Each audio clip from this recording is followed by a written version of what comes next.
રાજકોટમાં વિશ્વ યોગ દિવસ પર આરએમસીની મોટી પહેલ નાગરિકો માટે ઘર નજીક યોગ સેન્ટર શરૂ કરાશે।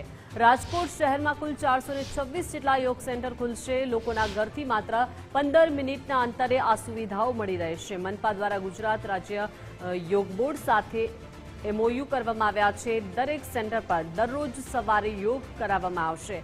સવારે 7 થી 8 વાગ્યા સુધી દરેક સેન્ટર પર યોગ કરાશે। શહેરના તમામ નાગરિકોને વિના મૂલ્યે આ સેવાનો લાભ મળશે।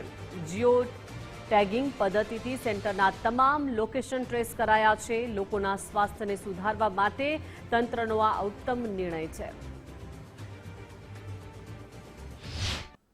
આવતીકાલથી યોગ ડેની ઉજવણી બાદ સમગ્ર રાજકોટમાં માત્ર 15 મિનિટના અંતરે કુલ 426 યોગ learning centre, coaching centre, training centre, આપ જે નામ આપો તે એ રાજકોટ મહાનગરપાલિકા શરૂ કરવા જઈ રહી છે। 426 જગ્યાએ સવારે 7 થી 8 દરમિયાન સતત અવિરતપણે રાજકોટના લોકોને યોગ માટેનું માર્ગદર્શન આ સેન્ટર ઉપરથી મળશે।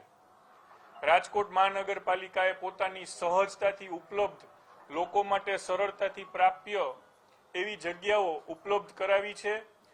પબ્લિક ગાર્ડન હોય, કોઈ હોલ હોય, અને ગુજરાત રાજ્ય યોગ બોર્ડ સાથે એમઓયુ કરી અને આ નરેન્દ્રભાઈ મોદીએ જે ભવ્ય ભારતને માન અપાવવાનું સમગ્ર વિશ્વમાં કાર્ય કર્યું છે, એમાં અમારો પણ એક ખિસકોલી સહકાર રાજકોટ મહાનગરપાલિકા તરીકે અમે આપવા માટે કટિબદ્ધ થયા છીએ।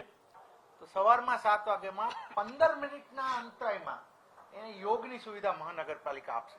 આ ભારતમાં કોઈ સિટી આ પ્રકારે નથી, વિશ્વમાં કોઈ નથી કે જેની અંદર 15 મિનિટ્સ યોગા સિટી તરીકે આપણે જાહેર કરીએ છીએ। આ રીતે આનું ધ્યેય એવો છે કે નાગરિકોને હવે એક અમુક સમયના તમે એશ્યોર્ડ સર્વિસ અમે આપીએ યોગની, કે આખું વર્ષ હવે આપણે યોગા ડે સેલિબ્રેટ કરીએ છીએ, લોકો મોટિવેટ થાય છે યોગા માટે, તો પછી એને એક સારામાં સારું આગળનું ફોલોઅપ રહે ને આખું વર્ષ એમને યોગા કરે। એટલે આ માટે આપણે ફરીથી અમે 426 સેન્ટર આઈડેન્ટિફાઈ કર્યા છે। એમાંથી 419માં અત્યારે અમારું તમામ ઇન્ફ્રાસ્ટ્રક્ચર સુધી અમે રેડી થયા છીએ।